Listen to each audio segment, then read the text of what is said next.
Well, guys, it's another Friday night, and we're live from LA Bar with another edition of the Isiah Factor Uncensored. As you can see, lots of people here in the place on Richmond Avenue. David, show the couple. They were hiding their crabs. They didn't want anyone to see them.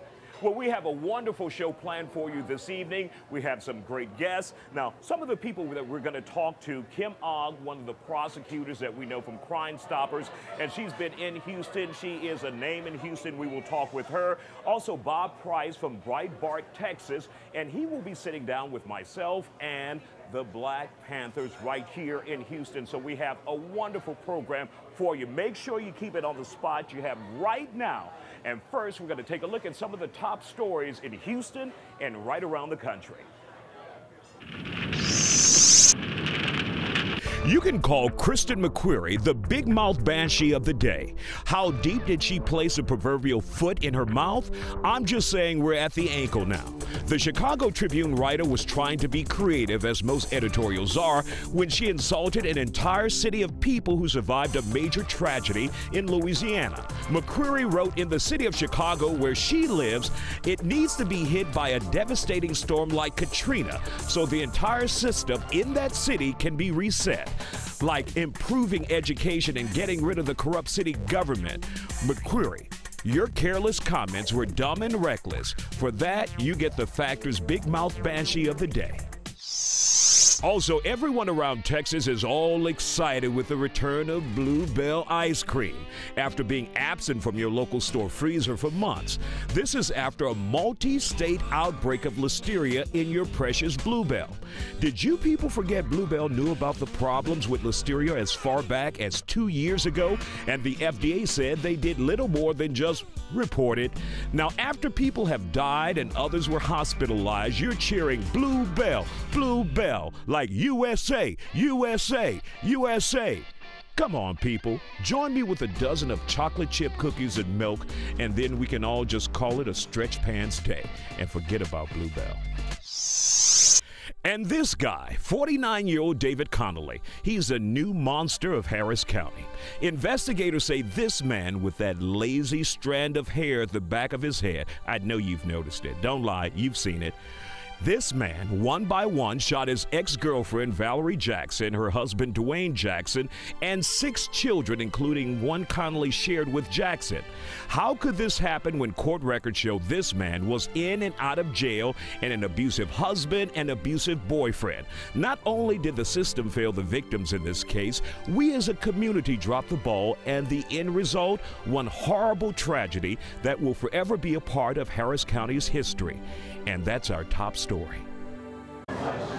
And that's what we're going to kick off the Isiah Factor Uncensored with, the David Connolly story. Such a tragedy right here in our community. We know that 6 children are now dead. And to talk about this issue, we have Massacre Coulter, and she's with AIDS to Victims of Domestic Abuse. Also, we have with us Kim Ogg, and she's an attorney and a former prosecutor. When you guys heard this story, what did you think? I mean, it's just incredible that we had to hear this tragedy that went on in Northwest Houston.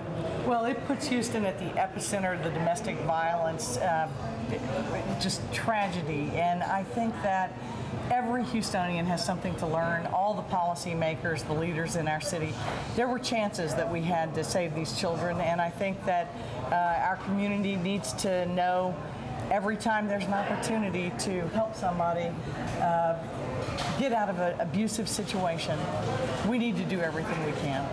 Now, Ms. Coulter, was that the case? Was this a situation where people could have intervened and helped save this woman and her children? As residents, as neighbors, people in the community, could we have done more? Because when I introduced this story, I said we failed as a community. Well, I'll say this. The community needs to be aware in a way that they probably aren't, and that's probably one of the reasons why they fell through the cracks in the way that they did. But they encountered the community along the way, as far as I can tell, based on what I know about about the situation. They were involved with CPS, they were involved with law enforcement, they were involved obviously with previous prosecutions, so it wasn't as though they didn't have any contact with the system. This was not a secret family. This was not a surprise in terms of their interaction with the community, but it was shocking. Things go wrong? Yeah. You know, because you said it fell through the cracks. Obviously it did, because he had his history, a criminal history, and also a history with CPS. Sure. Where did we fail this family? Without knowing all of the ins and outs of the different responses that this particular family got, one of the things that I know is possible that could have happened in this situation, and probably happens all the time, is that some people cheat the system. They encounter CPS and they do what CPS says, and so CPS is satisfied that they checked off all of the things that they were supposed to do, and so they let them go about their way. A lot of times what is happening is that the people who are responsible for responding to these types of people are not aware of signs and signals that might help to trigger not just, okay, well, they took a parenting class. Okay, well, they did this particular thing that we asked them to do. Other things might be going on. I watched some kids talk about what those children were saying to them in the community. Right. I saw hungry. a young, I'm hungry. They hadn't eaten. I hate going home. Right. That sort of thing. So, yeah, the community can certainly listen better, and the community can certainly not judge and make sure that they are opening themselves up to helping people become safe. Now, Kim Ogg, you are a former prosecutor, and you've worked with cases like this or have seen cases like this close up. From your perspective, where did we drop the ball in this particular case in the Connolly family or the Jackson family? The riddle of domestic violence is which one in a million is going to spin off and do something horrible like this. You have a lot of families that fight, a lot of families where violence escalates. It's common. And so how we handle it as a system is really important, and we have to rate, in a sense, people in situations. We have to use risk factors. We have to sort of use an objective scale to determine who's dangerous and who's just having issues or problems that need counseling or now need this guy was in the system over and over again, and one of the issues He's your that classic chronic offender. Right. What we found out at Fox 26 is there was a chance to send him away almost for life, 25 years. And so, but there was a snafu where the wife or the girlfriend, Miss Jackson, would not testify against him in court. Now, that's a situation I'm sure you see a lot, where the victim, who has been abused over and over again, despite that, they will still go back and they won't testify in court. How do we get past that? Well, how we get past that is always keeping an open mind. A lot of times when you hear people talk about domestic violence victims, the first thing that comes out of everybody's mouth is, why is she staying? Right. The other thing that should be coming to people's mind is, what can I do to help facilitate her leaving? What am I doing when I encounter her? Am I hearing that this is going on in the home and I'm shying away from not saying anything to her? Am I letting her keep her secret by saying, you know what, that's happening behind closed doors, or it's between a husband and a wife or a girlfriend and a boyfriend, so it's not really anybody's business? Right. That's the problem. The response from most of us is, hey, that's too personal. And we don't want to be bothered. Right. We're in our lives, they're in their lives. So how do we break that cycle where we look at it are as concerned a enough? crime? At the point that anybody is in a relationship with someone who is physically abusive to them, emotionally abusive to them, and we know about it, we should be offended, and we should always be open-minded to doing something about it. We wouldn't see a stranger slap or assault someone and not say, hey, the police need to be called. We don't need to keep quiet about this. We need to make sure that this person is safe. When it's a personal situation, for some reason we say, oh, well, she got slapped, but it is her husband. And that's a bad response. Kim? You know, Isiah, this is a perfect opportunity to look at the worst case scenario, so we can learn from the mistakes that were made, whether it was by the people doing the welfare check, whether it was by CPS, whether it was by the lawyers handling the case. It's easy to be an armchair quarterback. More important to have solutions. And so in this case, assessing the risk factors, he wielded a knife, he cut a woman, there were medical records, there were other witnesses. Sometimes we need to prosecute even where there's not a willing complainant. This is how we do it. It's Friday night, and I feel alright. What you wanna? Ain't on the corner. Early in the morning. And guys, welcome back to the Isiah Factor Uncensored. Now, this week we saw a very interesting story, a story that blew up my Facebook and Instagram pages. Now, we were in Waller County on Wednesday when there was a protest in the Sandra Bland case. Now, what upset so many people in the community, we showed video and posted a picture of the new Black Panther Party walking around with their assault rifles, and they were sending a definite message to the people of Waller County and the law enforcement out there. Now, joining us live, the Minister of Information, President of the new Black Panther Party here in Houston, Yakanan. We want to thank you for coming on. Also, with a different perspective from Breitbart, Texas, Bob Price, and you were front and center when the Black Panther Party was out in Waller County with your camera, all of their faces, getting video. When you were out there and you saw them with their assault rifles, what was your perspective? What was your opinion when you walked away? Well, it was an interesting place to be standing. I was literally between his organization and the police who were in front of the Waller County Jail. And so I could feel the intensity back and forth. But I also didn't feel a danger at that point because I know that this group is a disciplined group. They're out there to express their First Amendment rights. They're also exercising their Second Amendment right, which I strongly support. But you have an issue with it. I did have an issue with some of the things they had to say. And that was when you're saying very strongly that you want to kill police officers, I don't see how that helps anybody. I don't see how that helps the next young black man or the next young black woman that's stopped by a police officer who's going to be even more on edge now because he doesn't know who's in that car. And I don't see how that helps at all. Okay, Yakanan, when you hear that he has reported that you guys said you wanted to kill police officers, that it doesn't help the community at all, what's your response to that? Well, that's just totally not true. We never said anything like that. And, said off the pigs. Off the pigs, repeatedly. Off the pigs. Well, that's the difference between white America and black America. You know, when y'all say things, sometimes it doesn't quite mean that, so you have to sit down and get an understanding of exactly what we're talking about. So when you say off the pigs, what does that mean? When we say off the pigs, we want the pigs out of our communities, harassing our people. We don't want to kill anybody. We're peaceful people. We are not the ones here because we went and did anything wrong to somebody. It's because of what somebody else did to us in our community. But before that, you said off, bang, bang. What is it? How am I supposed to interpret it? Or more importantly, how is a police officer supposed to interpret that statement? Well, we don't care how police officers interpret anything. We want police officers to quit killing unarmed black people. That's what we want. I do too. I don't want them killing any unarmed person. Yakanan, when you hear that some white Americans label your group, the Black Panther Party, New Black Panther Party, that's been around since the 60s and 70s, as a hate group, they categorize it with the Ku Klux Klan, and they say this is no good for the community. What's your response to that? Well, the media is the fourth branch of government, and they push the agenda of this country, you know, to paint everything that's positive in the black community in a negative light, you know, to keep everything offset, you know, to keep the people in illusion. The people are not educated. They do not come and sit down and talk to us. We're a political party. You have the Democratic Party, you have the Republican Party, you have the Tea Party, and you have the new Black Panther Party. How is that a hate group? Now, when you say the media, it's the media's fault that they are misleading the public, how is that the case when you have your history and when we go out and we cover you, we cover what we see? Well, I don't know if anybody been covering the history of the Panthers. If they're covering the history of the Panthers, they need to uncover what the Department of Justice and its own government has done to these people. They need to go back and cover what happened with Black Wall Street where they were being attacked. We're trying to build peacefully as a people, and every time we're trying to build peacefully as a people, we have these KKK members, members of the government, the National Guard called in on us, and all we want to do is build peacefully. We're peaceful people.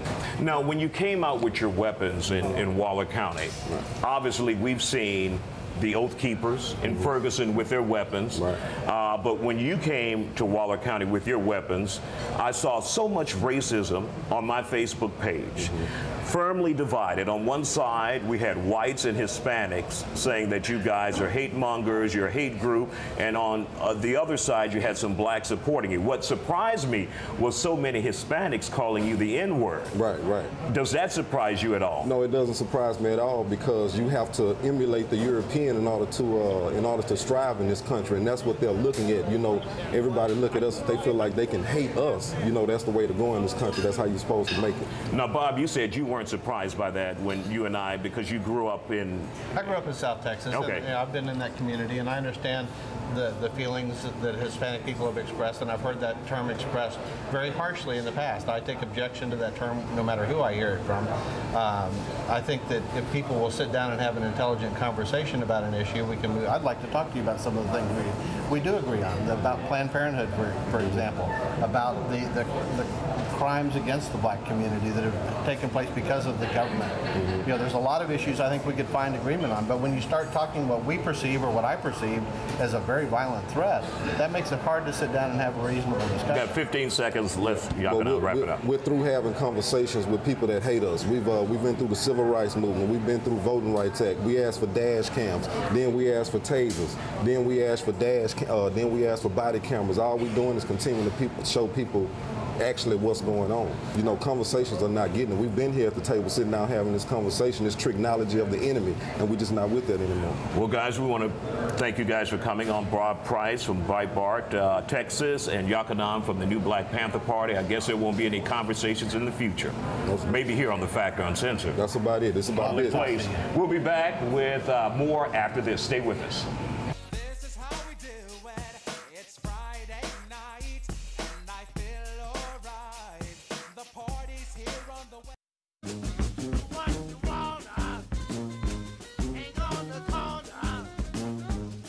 Almost in the books.